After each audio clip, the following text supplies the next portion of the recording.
Kenya is an Aquarius sun. She's an early degree Aquarius sun at that. And if you are an early Aquarius person right now, you're most likely going to feel some of the energy that Kenya is experiencing. So Pluto, this planet of transformation, this planet of obsession, this is like the big, bad, tough daddy in the sky, because if you haven't necessarily worked on your shit, Pluto is going to come out and drag you so that you actually confront some of these things that you've been hiding. And admittedly, Pluto is right on top of Kenya's sun right now. So admittedly, there is a whole lot of ego death happening. There's a whole lot of transformation. And admittedly, you see that a little bit in the build up to this moment.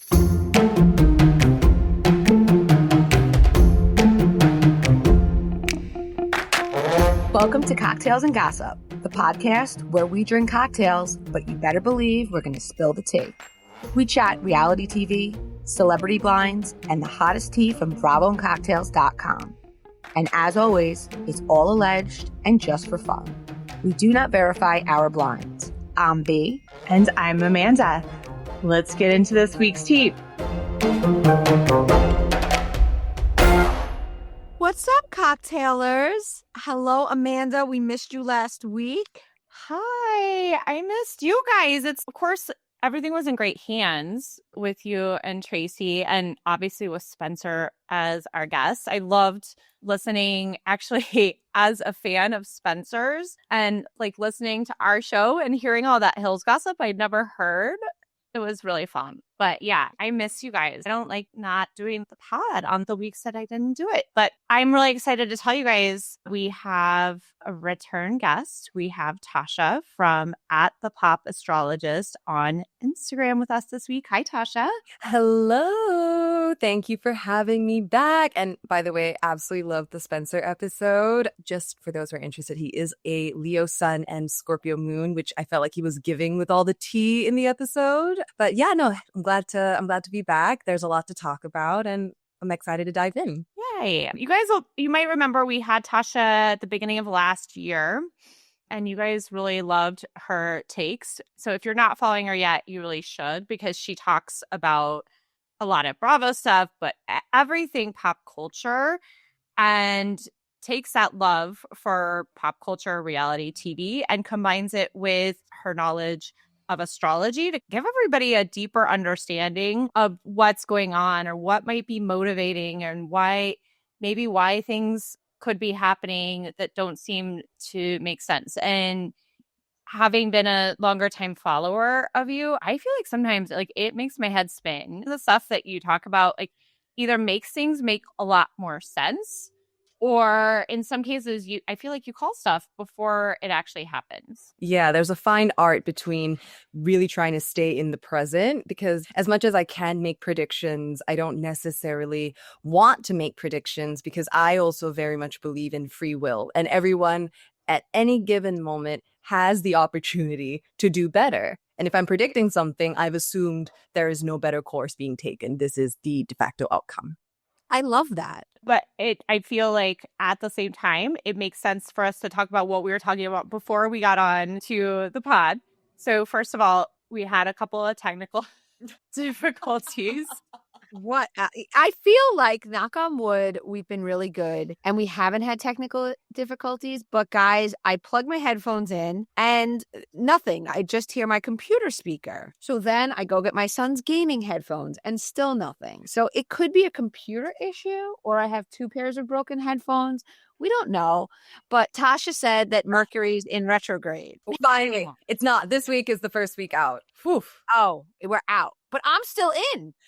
For what it's worth, Mercury might be out of the microwave, but it's the idea that the 2 weeks after is really how long it takes for Mercury to wake up. You know, so like when you wake up in the morning, if you're not a morning person, it takes you a little bit of a minute to get going with your day. That's what's happening to Mercury right now. So this is the week where everything's like coming online or not. Things are not working, but it feels like a glitch in the matrix. So if you're running into technical difficulties, deep breaths, take it as an opportunity to maybe go outside. The kids love to say touch grass, rock with it, right? Lean with it, rock with it, flow with it, and see what comes up. It could actually end up being better than anticipated even.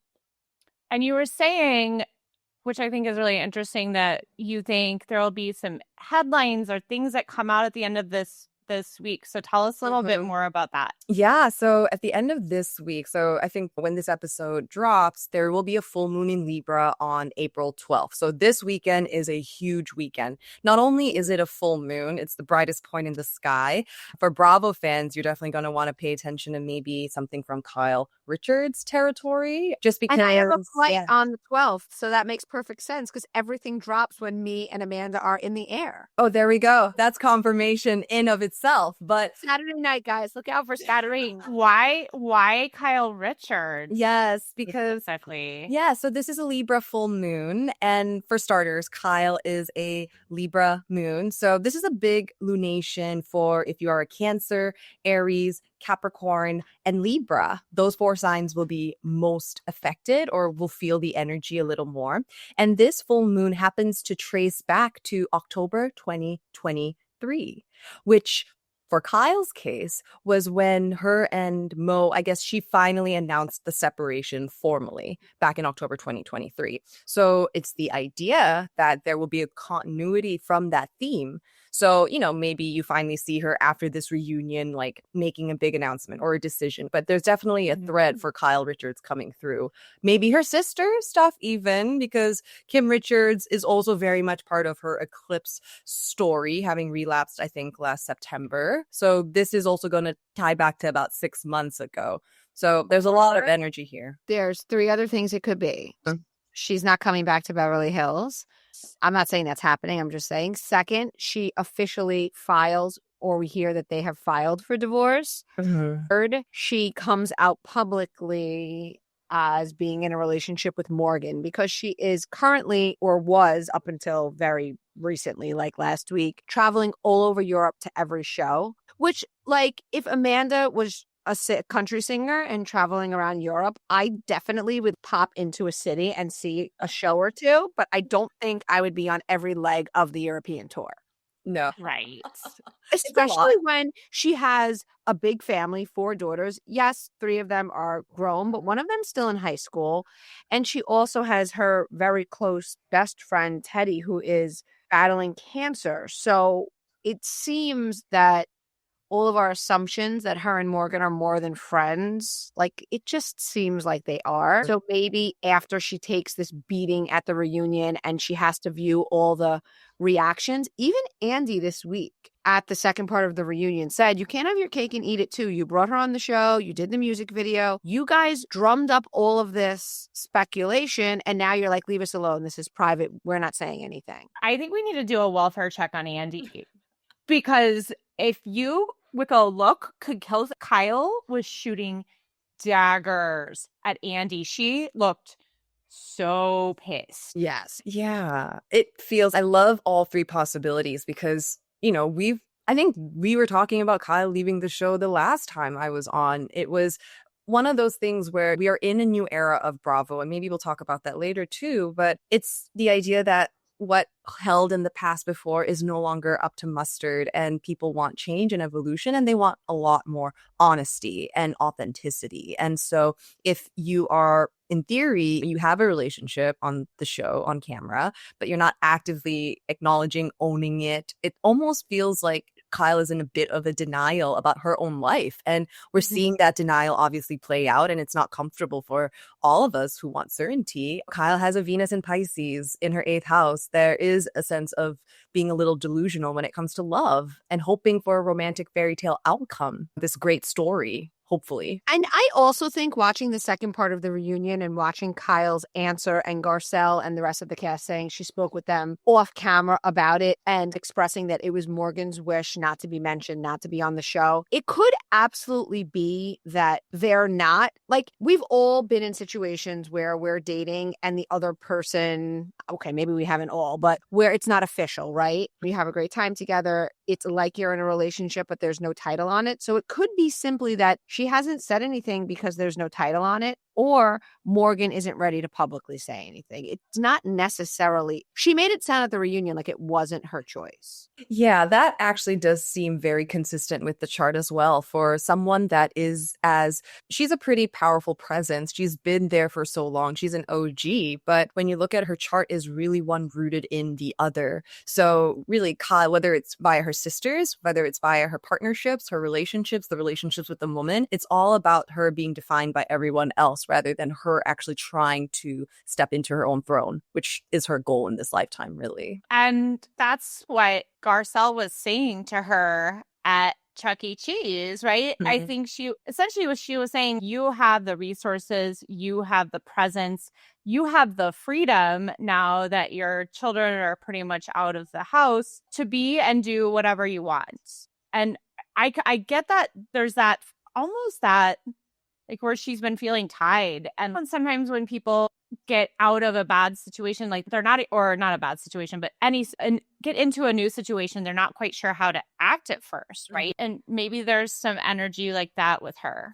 Yeah, here's the thing. Kyle is a Capricorn sun. We know that about her. She's a goat, but very much she is also a Mars in Scorpio. And so that actually makes her a little more scorpionic in terms of how she behaves, how she acts, her ambition. And Mars is so much, again, about like our ambition, what do we want, our will. And Scorpio is notoriously a very secretive sign. So on the one hand, she's a Leo rising. She wants to be out there, but it's the idea that she actually feels uncomfortable in this manner. Like she'd be more comfortable as an actress, I would imagine, or someone performing a role rather than her playing herself in this role, ultimately. I can totally see that. And if we go back, because Kyle's been on Housewives for so long, and of course she's such a big star in the Housewives arena. But if we go back and I think of like I don't know if it's behind the music, but all like the Paris Hilton specials, Kyle was always like the first one on the couch to be interviewed,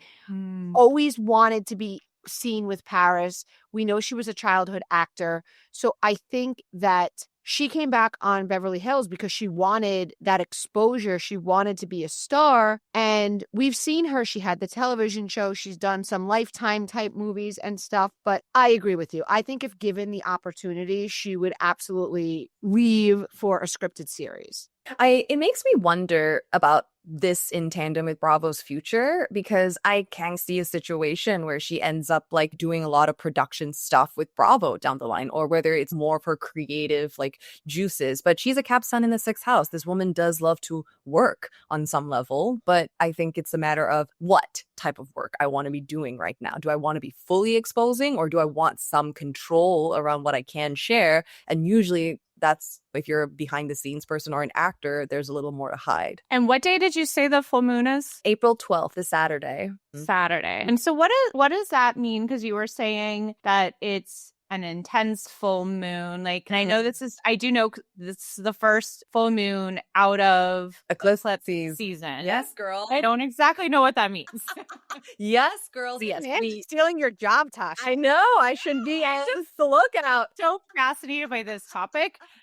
We need Tasha's to explain it, but I guess what I'm trying to say is like, I'm listening to what you're saying. I just don't always understand it all. Totally. No, I hear you and I appreciate that clarification. Yes, we have just technically, I would say we're coming out of eclipse season. We had 2 eclipses over the course of the last month. One happened in the middle of March 14th, which was a special pertinent one for Virgos and Pisces in the room. And then we had an Aries eclipse on March 29th. So that was the second. This full moon this week will officially, to me, complete this season. And so eclipse seasons are usually very intense periods of time where fate and destiny intertwine. So it's the idea that you're not actively manifesting, you're not actively doing things to call things in, because the intention has already set things in motion. You actually now get to see what you've been working on, how it's coming out, because eclipses either shake people out of your life, shake circumstances out of your life that are no longer in vibration with your best interests. And it can also do the opposite. It can accelerate you to the next level if you are acting in alignment. So what I tell people always, especially because this is a Libra full moon, relationships are going to be at the forefront. Social justice stuff, naturally politics with Libra, that's also here, but relationships being the first and foremost main theme. The idea that you might hear a relationship announcement, breakup, major headline coming over the course of the weekend into early next week, because people are finally coming to the realizations, wait a minute, I deserve a lot more. I actually deserve a lot more. And you know what? Maybe I want to say it from the heart this time. So maybe I have to be very clear, and let me be actually direct. I have taken March, all of March, most of Feb, really since Jan, to figure out where do I want this year to go? Because the year is really starting this week. 2025 only really is starting this week. Oh, I feel excited. Yeah, things are literally about to change. And it's, to me, if you have been fearful, you're like, I think I want to do that, but I don't know. This is the time, this April even, to get those gears going, to actually see the results you want to see by the end of the year. This is so much potent energy around change. So again, as long as you're acting in your best interest, as long as you feel like, you know what, I actually feel I want more for myself and I want to communicate that, that should be on the table this weekend, especially too. Wow. I'm so interested to see how all this shakes out.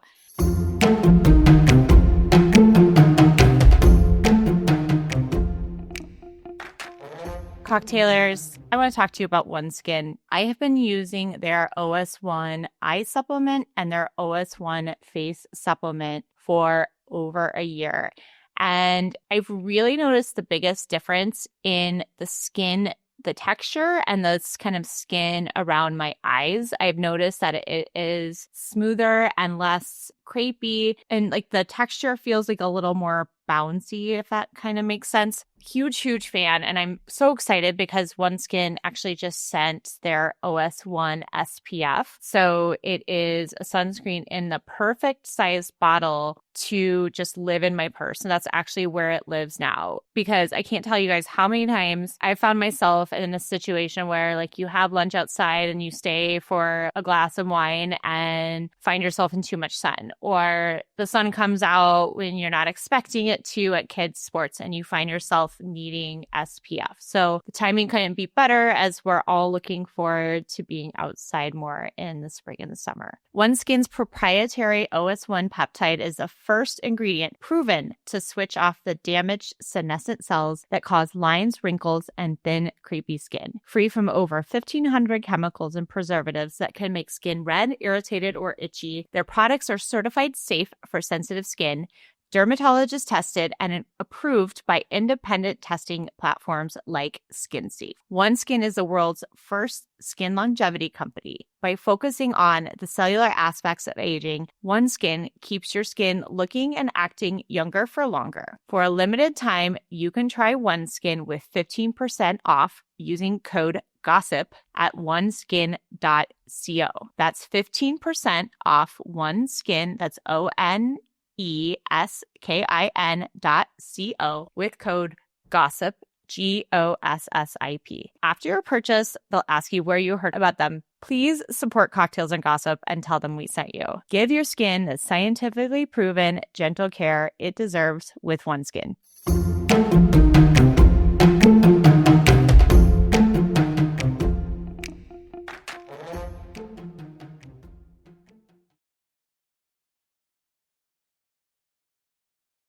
I think another big thing that has been, I know it's been a big conversation on our Cocktailer Discord, but Atlanta, don't know if you have had a chance to catch up and watch. Oh, yes. Oh, yes. There is a lot to say.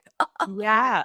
Okay, so I feel like we're all still reeling from the last episode. Just to sum it up, I know Cocktailers watched, but just to sum it up, just in case, 2 episodes ago is when it really came to a head. Britt and Kenya, who've been butting heads, got into it at that dinner at the bank. We heard Britt threaten Kenya with whips and pistols. Kenya just seemed scared, upset, as one would be. Initially, when we heard all the rumors about Kenya, what she did at her salon opening, Brittany was on social media publicly denying. We did see her have a sit down with Portia, which I believe was filmed after Kenya was asked to stop filming. I think that was tricky editing. And she showed remorse and said that she regretted that decision and she wouldn't do anything to harm Kenya, and that she planned to apologize. She did show up to Kenya's event opening her salon. It was not well received by Kenya. She left, and she left the flowers she brought. And then, so here we are at the salon opening. It's one of the most important moments in Kenya's professional life. And she decided to show like these blown up pictures on poster boards.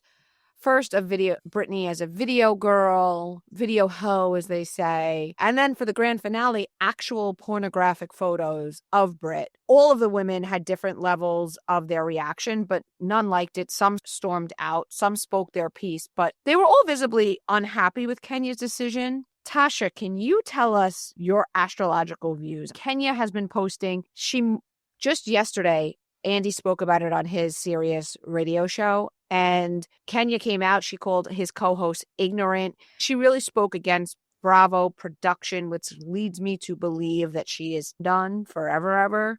Or at least forever, however long that is. Phaedra came back years later. But what are you seeing with all this astrologically? So the first and foremost, I do not condone any of this behavior. Just because I can understand why someone is doing that does not mean I necessarily justify the actions. And so that being said, Kenya is an Aquarius sun.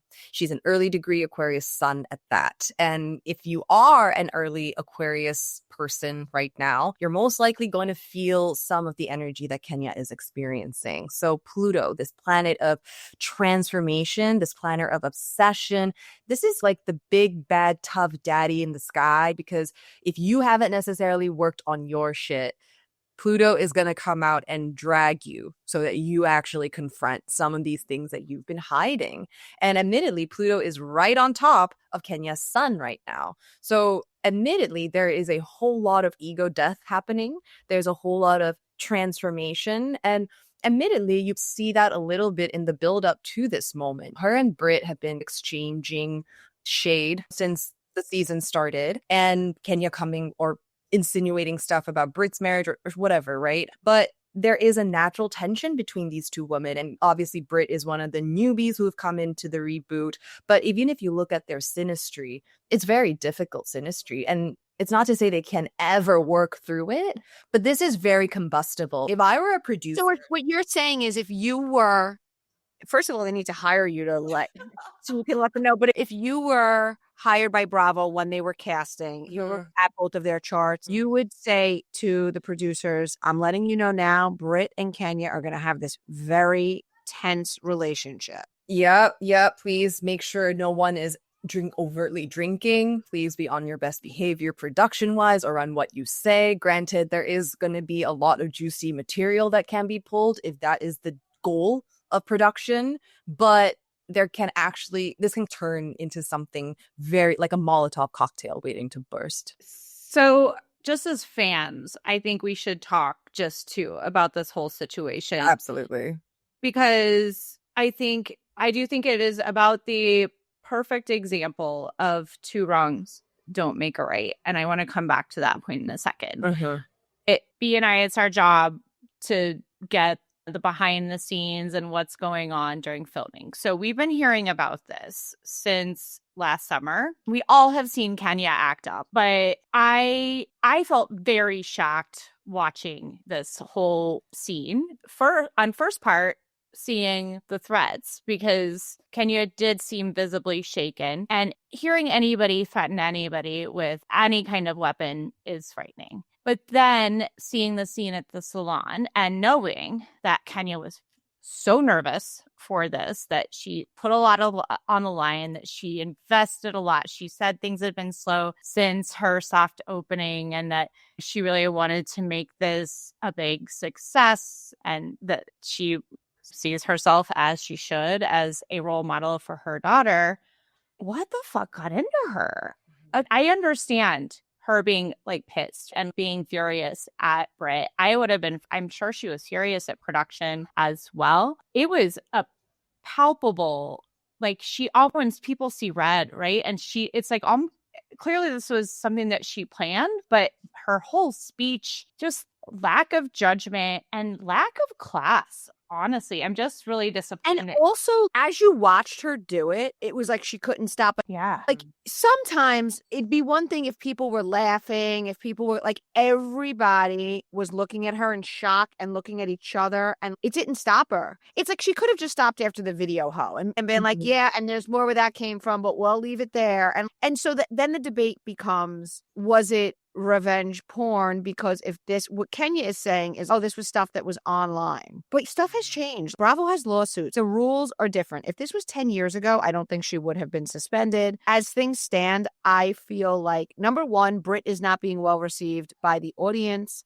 Outside of this, maybe people clearly, like we all do sitting here, have sympathy for her because it wasn't right what Kenya did. But with that said, I don't think she's a great housewife. I don't think she comes off. She's not clicking with the women. The one her husband is a controlling creep, which nobody is talking about. I think he has he's real controlling.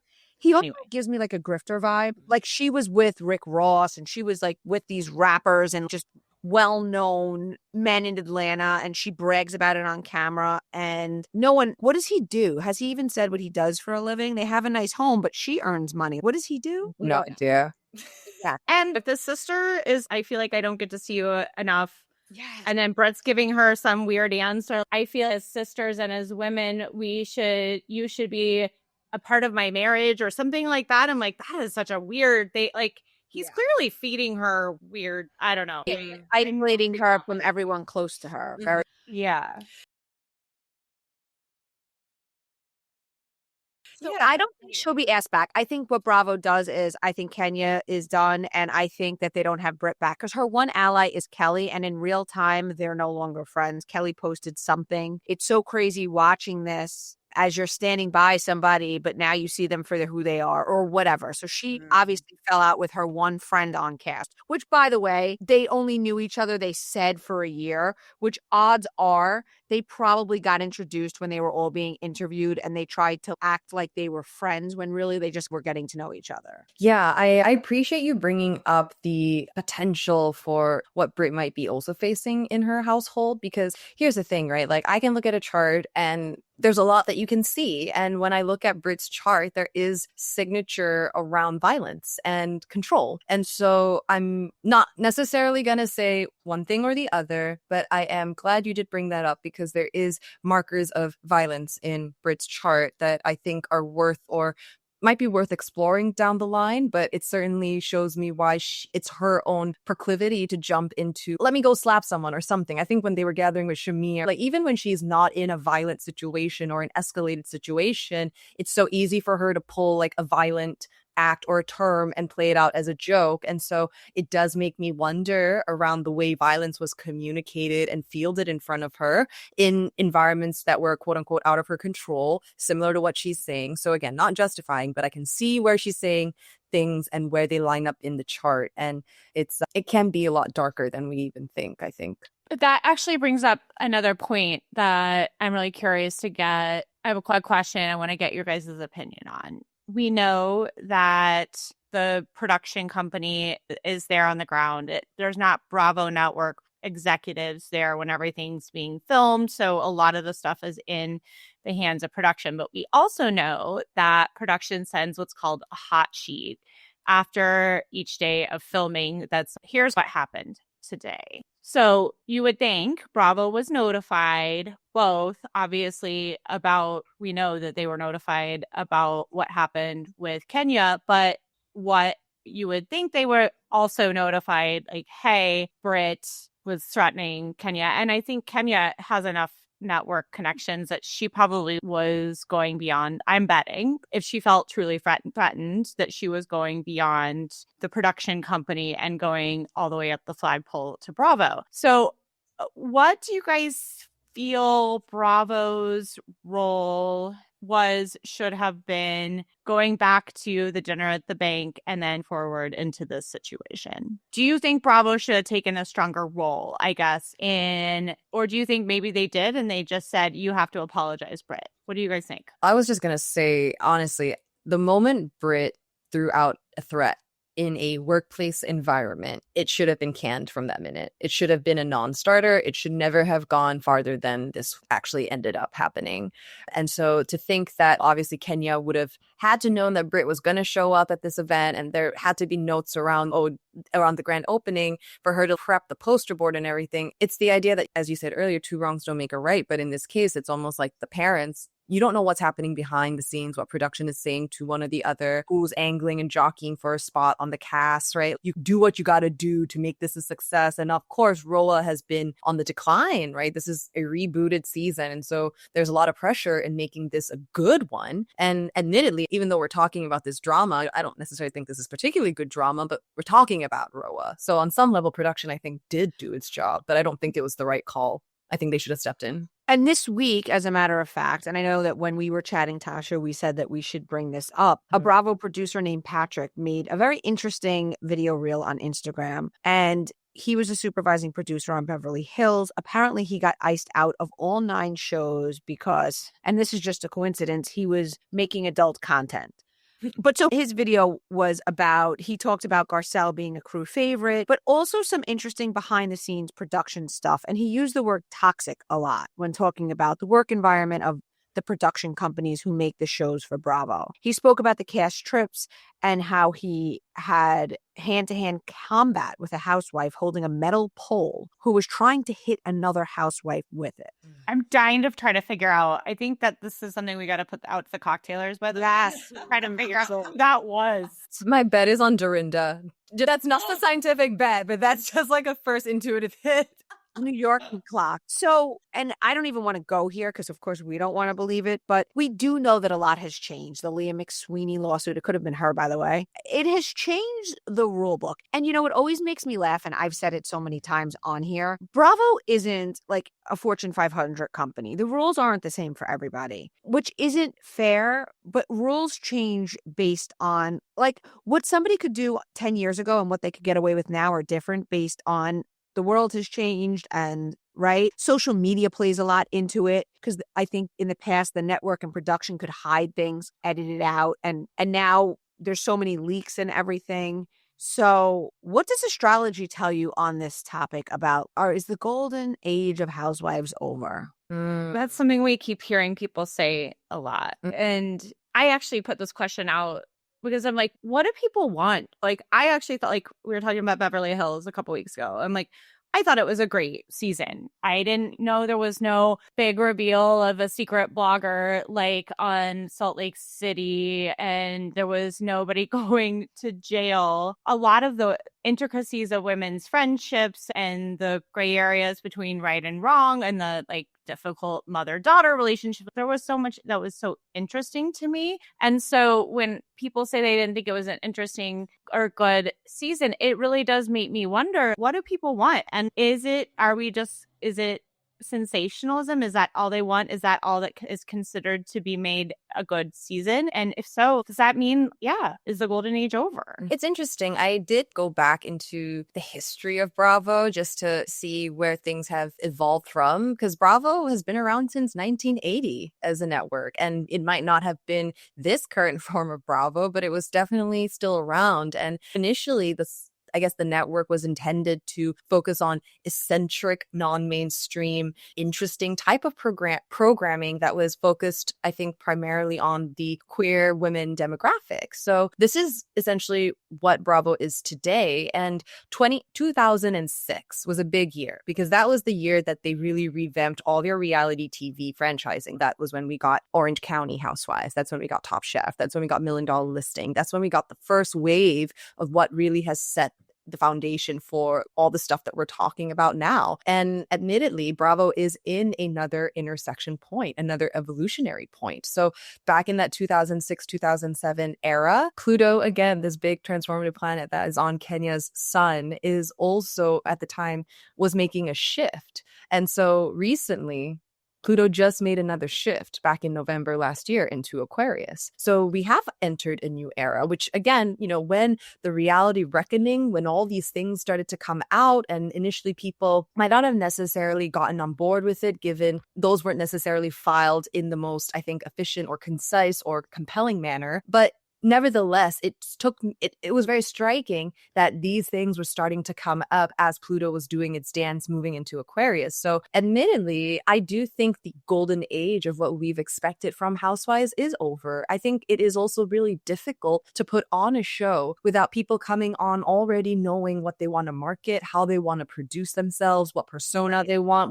like, I'm sorry. That would be the case even if the rules hadn't changed. Even if there were no lawsuits and no calls for reality reckoning and all of that, people know now. And for a long time they've known. And you can't, it's always obvious. And then you have newbies who walk on the scene like Bose, like Bronwyn from Salt Lake City, who, even though we know that they've watched, right? It's been out 20 years and they've watched and whatever, magic's still there. You can still cast really solid housewives. Salt Lake City as a franchise is a great example of that. Yeah. Salt Lake City, though, it's a very interesting franchise on its own because I think their whole thing is like camp, and every season it's almost like an anthology. Every season stands on its own, but then there's like the core trauma bonds with the people. Like, but like everyone else, other franchises, like it's as you said with Atlanta, even, right? Like you're trying to cast a show about women friendships, but the fact is not everyone is now actually friends with each other, and it is becoming a lot more apparent when those cracks are visible. Oh, you're not my friend. Oh, but we aren't actually friends like that. And and I think that's what's making this season of Atlanta great, is that they got back to basics and most of the people are friends. I think Britt is an exception, and I think that Angela's an exception. And Angela's okay because she's interesting enough and her husband's famous. And I think Britt's gone after this season. And I don't know, do we see her even shown less? It's interesting because I'm just confused as to why they didn't take the whole pistol threat out altogether. I guess they were scared that Kenya would bring it up. I guess they felt they had to keep it in. I think it was worse and they just showed us a bit though. Yeah. Here's the thing, right? I would understand if I were Kenya and I've been a long-standing figure of the show, and production and everyone has now allowed this newbie to come at me in this manner without any protection or anything. Again, we don't know what has been said to Kenya off camera around how they've controlled the situation or handled the situation, but it does seem that, at least from where I'm sitting, Kenya isn't as confident as she appears to be. And I think that's where the crack also ended up, because there was so much writing on this salon opening, and she'd expressed this, and we empathize with that. It's hard to do something like this, but for me, with all her sag, like Kenya is very Sagittarius. Okay, she's got 5 planets in Sagittarius, and so when you have this many planets in Sagittarius, confidence will always be the main question I ask. Are you actually operating from a place of embodied confidence, or do you feel like you have to do and go the extra mile to prove your worth? And in this case, it felt like there was really no going back. I'm gonna just nuke her, right? And we can all agree, if there was a more mature way of handling it, it would be, I don't identify with what you said. That doesn't hold anything on me, so I'm gonna let this go. But that's not what happened here. Yeah. It's definitely not Kenya either. She doesn't let anything go. I also wonder, as we talk about what the future of Bravo could look like, I think there is a growing tension between people wanting the nostalgia. I will tell you, almost every post I see of Andy Cohen, they say, bring back Legacy Roni. Bring back it has nothing to do with he's talking about his kid or whatever. You see so much of that versus there's this tension, I think, between Bravo trying to freshen it up and bring in new people, people really wanting the legacy and the faces and the people that we have known. Yeah, there's the kids show, right? The Gen Z whatever is premiering soon. I know we've got confessionals from that recently with Gia, Brooks, and Riley. I do see a lot of this more cross casting programming, so like very similar to Love Hotel and Girls Trip, right? Like these are like, I think, new era type of things where they were trying to mix and match the cast. There won't necessarily just be a homogenous city, and I think you might then see crossover. It opens the door for like potential Lindsay Hubbard Roni type of crossover action. We're calling for, but so far it's not. But I will say this, and right, wrong, or otherwise, I do think skewing younger, right? When you look at Vanderpump, when you look at especially the next generation, because those people, that crew really is in their 20s, you're almost able to mess up Yep. more and get away with it because the stakes are lower. You're a young kid, just in your 20s. These people don't have spouses and children and homes and businesses. So the audience is more forgiving. We see so it was billed as Making It in Manhattan. That was just the working name. I think it's actually Next Generation New York or Next Gen New York or something. It's all right. I'll always call it Making It in Manhattan. The same way I always call the Valley Village. I never change with the times.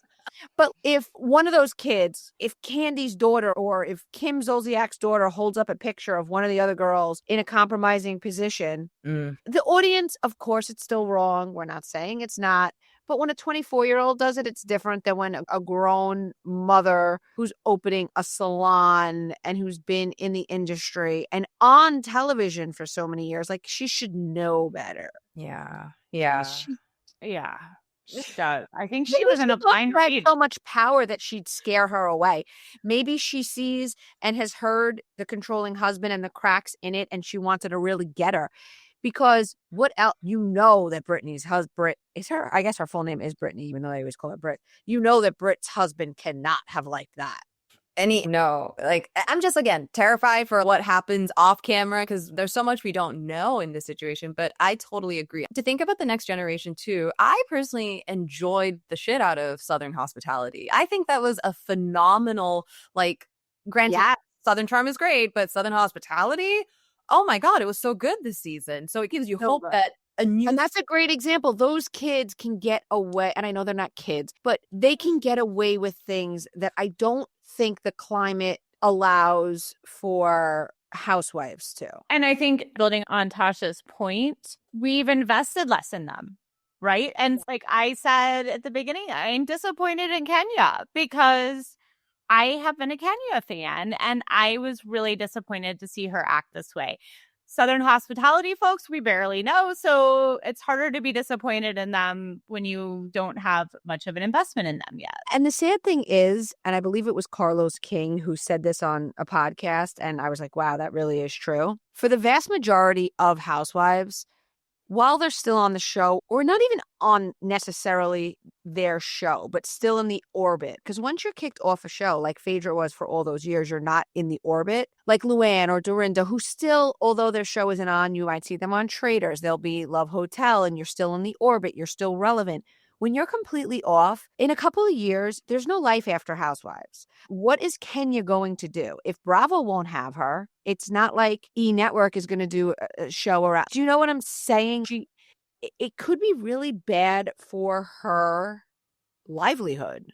She's a single mother, and I don't think that people wouldn't go to her salon maybe because of this. If anything, in the short term, maybe people are showing her support, like her longtime fans. But once you're off for a couple of seasons in 3 years, people forget. There's a lot of you know what I'm saying? Yeah, I admittedly feel as the show is airing now, and again, we're actually under very interesting astrological weather. Also economic, but we don't. Also economic. Yes, it's all linked. But Mars is in Cancer. Mars does not do well in Cancer. Mars in Cancer is also so much about how women fight with each other, how women assert themselves with each other, and how women feel comfortable in shared safe spaces, a la also White Lotus. So it's interesting to see this come out of this whole period. And admittedly, for Kenya, her response is doubling down, right? Like, it's interesting because if maybe she had another response to the situation, i.e., you know what, I can own up where I messed up. And I also want to acknowledge that was also inappropriate what she did. And we can all acknowledge this and stuff. But obviously, Kenya is not on the show. So Kenya is clearly still upset.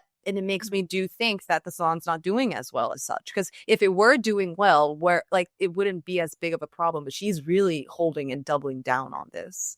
And imagine that you're Kenya, and not only if your salon isn't doing well, but now Bravo's taken your platform away that you were counting on having. And they're also still expecting their 20% or whatever their percentage is. Like, I think that would be like just the paper cut that just keeps getting opened and open every week I could see that being really frustrating for her. Yeah, I can imagine she would also might have felt ticked off if she wasn't necessarily announced with the cast initially. Like, she wasn't necessarily part of the core reboot, and then she was added on later, I believe. At least it's what it felt like when they were announcing casting. So I can imagine for someone with an ego like Kenya. And it's not to say it's bad to have a big ego or not, but if you have that big of an ego, it's almost like she went full mad queen on this. And it's like, you were a noble queen, but you've gone full mad queen, and we have to call it spade. So, Well, before we wrap up on Atlanta, we wouldn't be Bravo Cocktails if we didn't bring up Angela, the news about her. So we get stuff in the DMs that we don't always share, but this week we got some public records of Angela's home in pre-foreclosure. So we now, because we also have looked into these situations when they've happened with other housewives, and so because of that, we know there's often different reasons for pre-foreclosure, different reasons somebody could be in pre-foreclosure, but the public record is the public record, and it shows that the house, first of all, is only in Angela's name. So her husband, ex-NBA player Charles Oakley, his name is not on that home. And we know that they were talking about how she has, I think, 4, I want to say, houses that she was working on flipping. So maybe there is something going on with her business, or maybe there's really nothing to it and she's already dealing with it. But are you able to see anything astrologically about what could be going on there? yeah. So, and You know Angela's age. in theory, she's a 1981 baby. That was what I was going to say. I think this is her birthday. There's no way. 1981. No, listen, she is a gorgeous woman. And I do not mean that to say that she's old, but she doesn't have the energy. Portia's a night. No, Portia might be a little bit younger than that. Portia's a little younger. I would put her in the same age category as Kenya, if not a few years older, in my mind.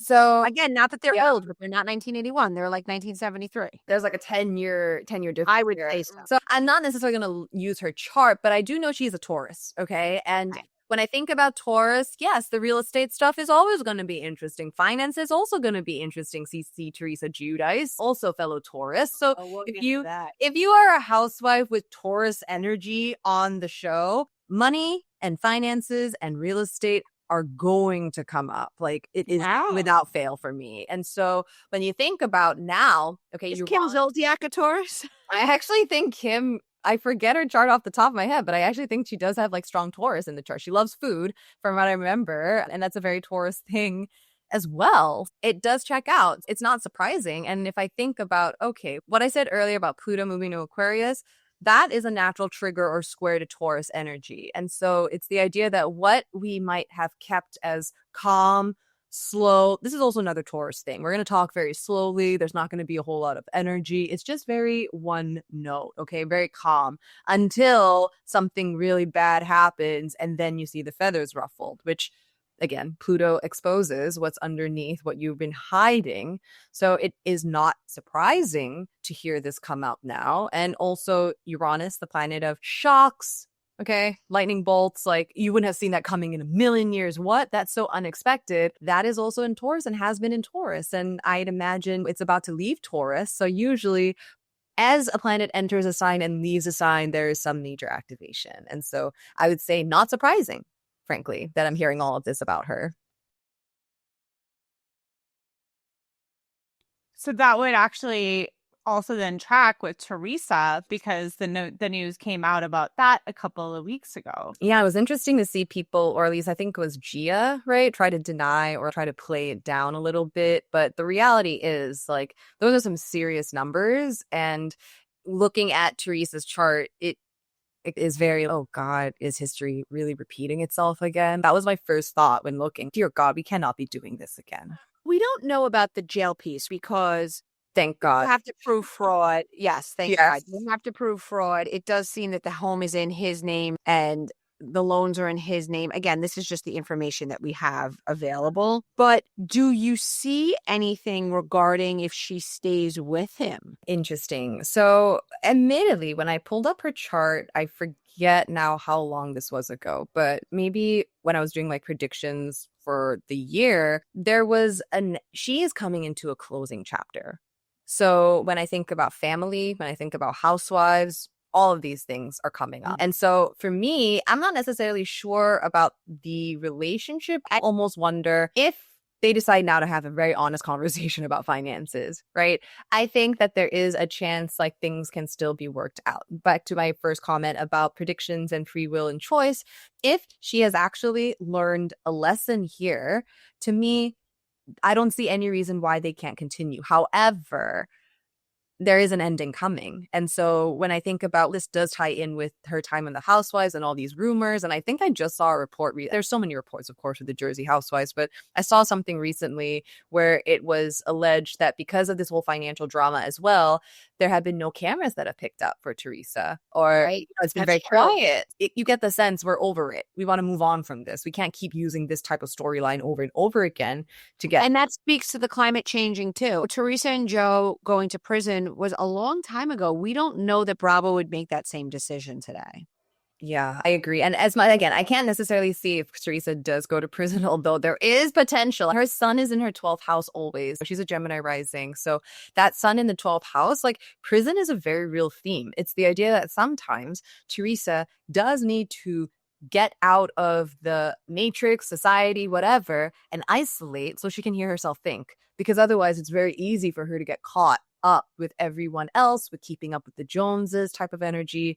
It's the idea that if she really has not learned this lesson through, and she has not had the courage, again, what I said with this full moon in Libra, to really speak from the heart and demand equality in the relationship based on your needs, it just feels a little tense, especially considering the eclipses in Pisces and Virgo are going to be going through her house of home and family and career all the way through Feb 2027. So there will be significant change.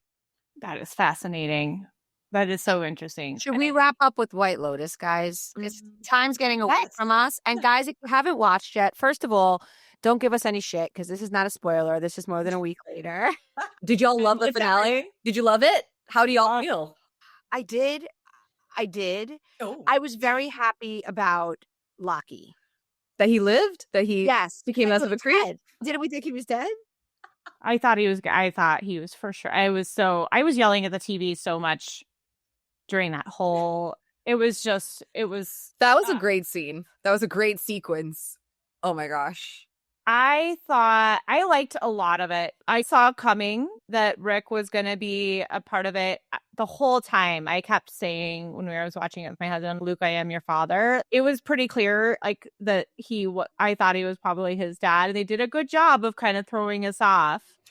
So I think some of the interesting cosmic themes about the destinies of Chelsea and Rick. Yeah. And then, I think a lot of that stuff they said to each other was, I don't know. It just seems like they would. I was also relieved about Belinda. Yeah. Yes. Although you made an interesting choice. Like it was, my biggest gripe, and I was just talking about this with somebody earlier today, is that there were so many loose ends. Yes.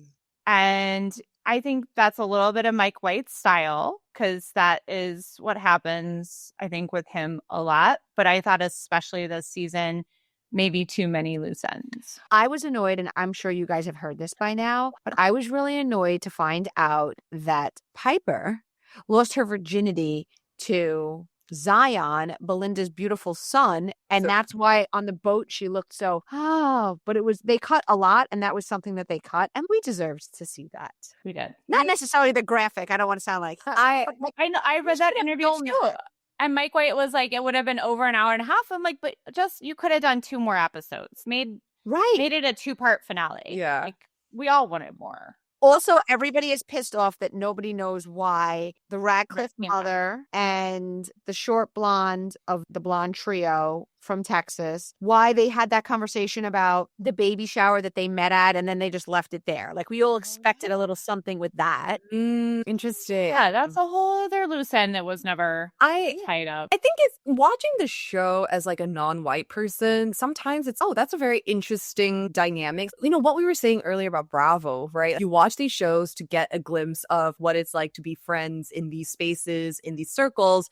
And I feel because Mike White is so reality TV based, that is really what you're getting with White Lotus. You're getting reality TV, but in White Lotus form. And so you see all these like interactions, but they're not really meant to do anything other than just add to their characters respectively. Almost these are two different women from two different social things and yet they may look the same, but they're really not. And there's like depth and nuance and complexity around even like who we choose to socialize with and who we let into our inner circle. Because as much as Parker Posey was like super Southern Patricia style, she's not really like friendly and open. She's not friendly and open at all. She's No. only really friendly to her immediate family. Yes, a different kind of I don't trust other women. Like I'm not looking for a relationship with other women. I'm looking for like my family type of vibe here. I actually also thought it was I think that's also a thing of like age. Like I bet you Mhm. kids were like little and she had to socially engineer for them so that they had appropriate friends. She was probably perfectly friendly to the other married women who weren't a threat to her marriage.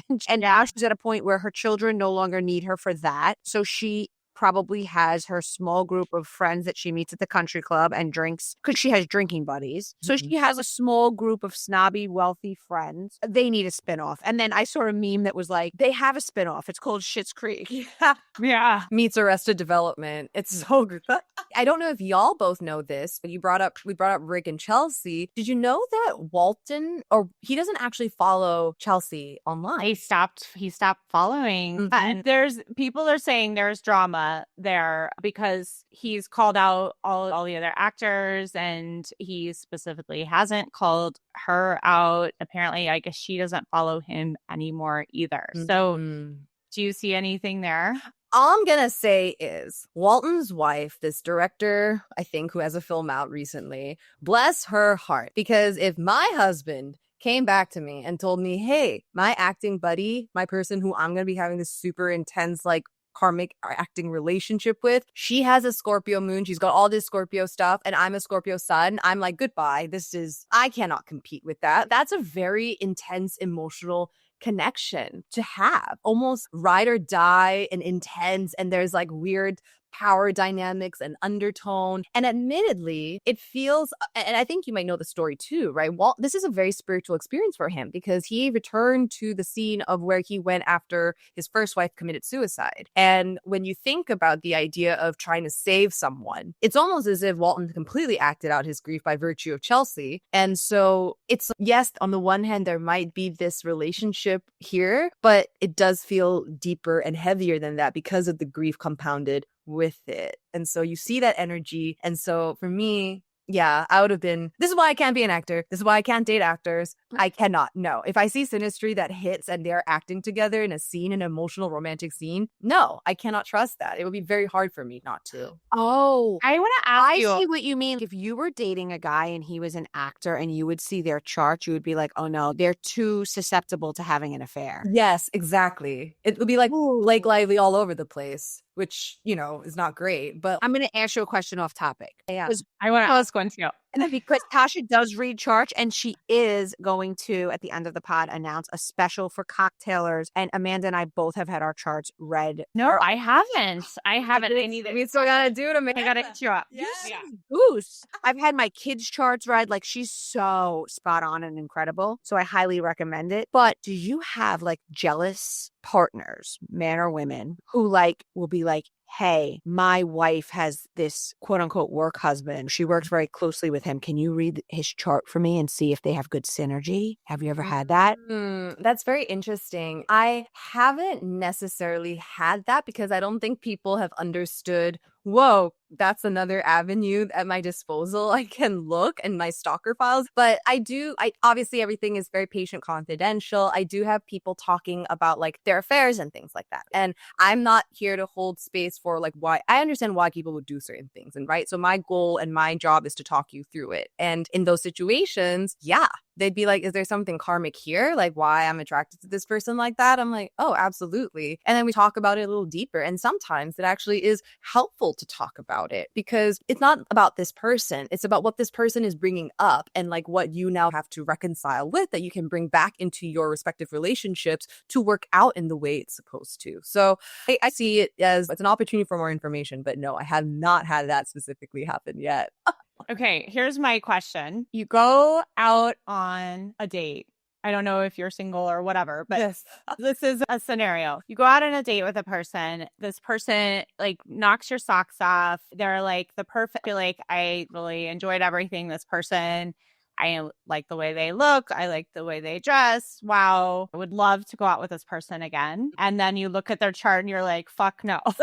Does that happen? Is there some like Oh my somebody gosh. you meet somebody in person and in real life, and then you look at their chart and you're like, oh no, this isn't gonna work? I'm in a relationship. I've been in a relationship for 8 years. So my partner has existed before my astrology career, which thankfully, okay? Because I'm the first one to admit, my partner and I, we don't have what you would perceive as compatible synastry by a long shot. But I understand what I need out of my relationship and we work on it. And it's actually a stable, fun relationship for me. But I do get that when I try to collaborate with people. If I'm trying to, like, let's say, do a podcast with someone or link up, I'm always a little more aware of, oh, okay, what energy is being brought to the table and what I can expect to see from it. And more often than not, you should have known better. Like, why did you? Because I'm always going in with optimism. Like, maybe it'll work out. I think it would be interesting to read Amanda and I's charts together because Amanda and I met like by happenstance. And I don't know if she would say the same about me, but I find because we're friends, but we work together and it's so easy and natural for me, like on my end. Like we communicate, we have, I think because we have different personalities that like we like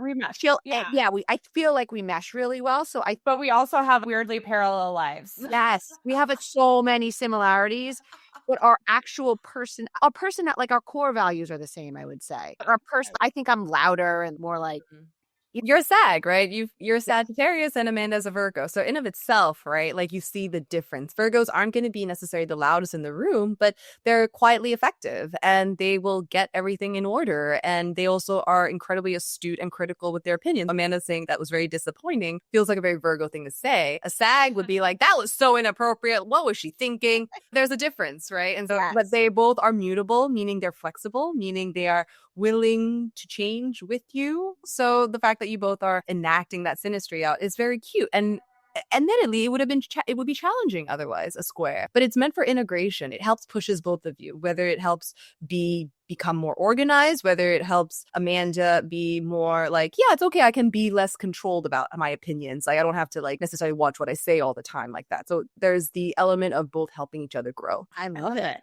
Thank you. Fun. Yeah. Tasha, so much. Yeah, I'll tell you guys.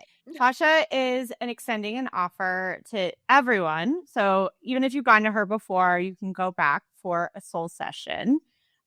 Do you want to just explain what a soul session is? Sure, yeah. It's my signature offering. It's basically a natal chart reading, but it's not your mother's natal chart reading. I do channel. I'm a pretty intuitive person as well. And if you've got questions, if you want to see what the year is, what a birthday year feels like, everything is all up for discussion. And they are about 60 to 75 minutes each. They are recorded and you get a copy of the recording after. And so they're usually priced at $215, worth every penny, but she is offering you guys a discounted price of $150 for the soul session. And then, Tasha, do you want people to reach out to you on Instagram? Yeah, you can find me at The Pop Astrologist. I'll have a link up there to my Calendly that you can book. If you also just want to shoot me a DM to talk astrology, Bravo, celebrities, what have you, DMs are always open. Yes, love to see you there. Awesome. Thank you so much, Tasha. You're definitely going to have to come back. This is too good. Always, whenever you need me. Take care, ladies. Love it. Take care.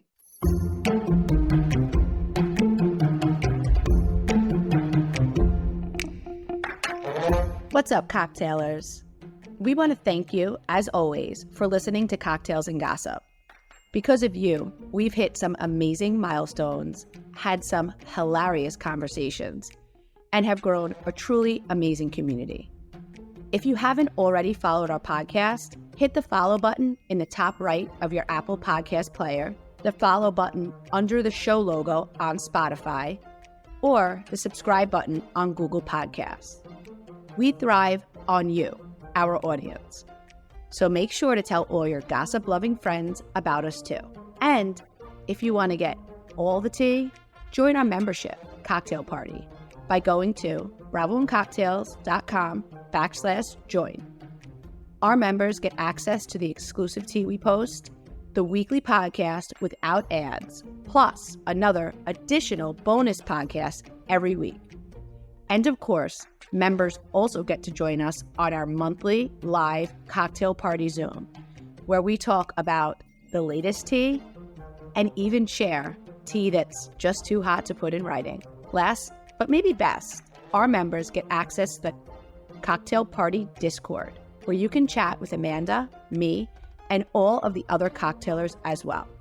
There are always some great combos and hilarious comments happening in Discord. Thank you guys so much for listening. We appreciate you.